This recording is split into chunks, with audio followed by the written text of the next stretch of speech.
ഇസ്ലാമിക ഉമ്മത്തിന്റെ നാശത്തിന് കാരണം നമ്മുടെ സംസ്കാരം നശിപ്പിച്ചതാ. ആ സാംസ്കാരിക നാശത്തിലേക്ക് ഒരിക്കലും നമ്മൾ പോകാൻ പാടില്ല. എല്ലാറ്റിലും നമുക്കൊരു അച്ചടക്കം വേണം. എല്ലാറ്റിലും വേണമെന്ന് ഞാൻ പറയുന്നത്. എല്ലാവരും തന്നെ നമ്മുടെ പൊതുവേദികളിലുമൊക്കെ ഇവിടെ തന്നെ ഞാൻ അവിടെ നിൽക്കാറുണ്ട്. എന്റെ വനിതാ പ്രതിനിധിയോടെ നിന്നുകൊണ്ടാ അവരും കൂടെ ഒരു മാന്യത പാലിക്കുക. അതാണ് ഞാൻ പറയുന്നത്.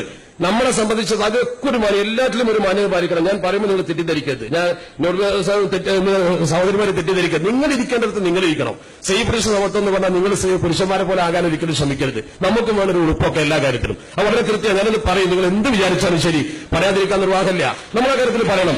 നിങ്ങളോട് എനിക്കൊരു വിരോധം ഉണ്ടായതുകൊണ്ട് പറഞ്ഞതല്ല. വനിതാ മുസ്ലിം ലീഗ് എന്ന് പറയുന്നത് മുസ്ലിം ലീഗ് കരുത്താണ്. സഹോദരിമാരുടെ കയ്യിലാണ് കാര്യം കിടക്കുന്നത്. പക്ഷെ നിങ്ങളുടെ ഭാഗത്ത് നിന്ന് പ്രവർത്തിക്കുകയും ഇസ്ലാമിക കൾച്ചർ ഉൾക്കൊണ്ടുകൊണ്ട് പ്രവർത്തിക്കുകയും ചെയ്യണം. ഇസ്ലാമിക കൾച്ചറിന്റെ അപ്പുറത്തേക്ക് നിങ്ങൾ പോയാൽ അത് നമുക്ക് നാശമേ ഉണ്ടാക്കൂ എന്ന കാര്യം നിങ്ങൾക്കും ബോധം വേണം, ഇരുത്തുന്നവർക്കും ബോധം വേണം എന്ന് കൃത്യമായി ഞാൻ പറയാൻ ആഗ്രഹിക്കുക. കാരണം പറയാതിരിക്കാൻ നിർവാഹമില്ല. നമ്മളെ സംബന്ധിച്ചിടത്തോളം നമുക്കൊരു കൾച്ചറുണ്ട്.